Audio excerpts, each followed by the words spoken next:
Assalamualaikum warahmatullahi wabarakatuh. Perkenalkan, saya Riki Ananda, NIM 03071282025013 dari kelas Indralaya.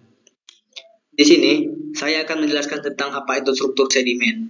Struktur sedimen merupakan bentuk-bentuk struktur di dalam batuan sedimen yang terjadi karena proses pada saat atau tidak lama setelah terjadinya proses sedimentasi. Batuan sedimen merupakan hasil manifestasi dari proses fisika, kimia, maupun organis dari batuan sebelumnya. Struktur sedimen terbagi ke dalam dua jenis, yaitu struktur sedimen primer dan struktur sedimen sekunder. Struktur primer merupakan struktur yang terbentuk bersamaan dengan pembentukan batuan sedimen itu sendiri. Struktur sekunder merupakan struktur yang terbentuk setelah terbentuknya batuan sedimen tersebut. Di sini terdapat beberapa contoh dari struktur sedimen. Yang pertama adalah struktur bedding. Struktur bedding biasa dikenal sebagai struktur pelapisan. Struktur ini merupakan ciri khas dari batuan sedimen yang memperlihatkan susunan berlapis dengan ketebalan lapisan lebih dari 1 cm. Struktur ini terbentuk pada batuan sedimen dengan ketebalan yang tebal. Struktur ini terbentuk oleh pengaruh endapan lapisan ataupun arus gelombang yang tenang dan waktu pengendapan yang lama. Selanjutnya ada struktur laminasi. Struktur ini hampir sama dengan struktur pelapisan. Namun, yang membedakannya adalah ketebalan dari lapisannya. Ketebalan pada struktur laminasi ini memiliki ketebalan kurang dari 1 cm. Biasanya, struktur ini diakibatkan oleh proses diagenesis sedimen yang cepat dengan media pengendapan yang tenang. Struktur laminasi ini biasanya terbentuk kalau suplai sedimennya sangat sedikit. Selanjutnya ada struktur graded bedding.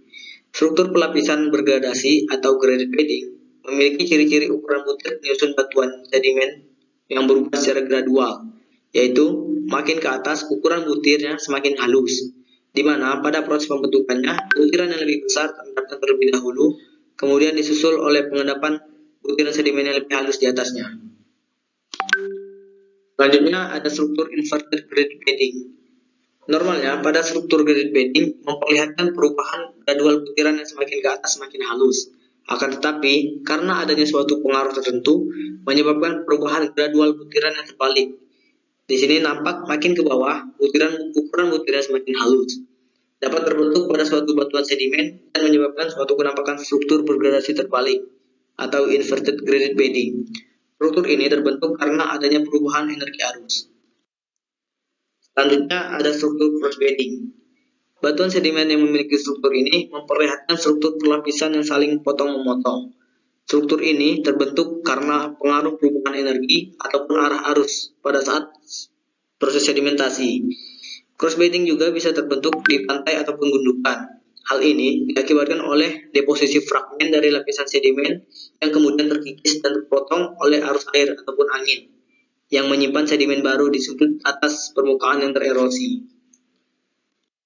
Selanjutnya ada struktur flood gas. Struktur flood gas merupakan struktur sedimen yang terjadi akibat arus menggerus bagian dasar sungai. Arus sungai mempunyai arah menuju ke bagian memanjang. Dengan demikian, struktur ini juga menjadi penentu dari paleocurrent. Karena struktur ini hanya ada di bagian dasar suatu tubuh arus dan bagian yang mengembung selalu berada di bawah. Maka, flood gas pun dapat dijadikan untuk penentuan top bottom dari pelapisan sedimen. Selanjutnya ada struktur ripple mark. Struktur ini terbentuk karena pengaruh angin, air yang mengalir ataupun gelombang. Ripple mark berbentuk asimetris dengan kemiringan lembut di kanan dan lereng curam di sebelah kirinya. Struktur ini menunjukkan adanya permukaan seperti ombak ataupun gelombang yang disebabkan adanya pengikisan oleh kerja air maupun angin. Pada awalnya, lapisan ripple mark ini datar dan horizontal. Kemudian, karena adanya pengaruh kerja air dan angin, menyebabkan bagian-bagian lemah terbawa oleh air ataupun angin, sehingga menyisakan cekungan-cekungan yang membentuk seperti gelombang.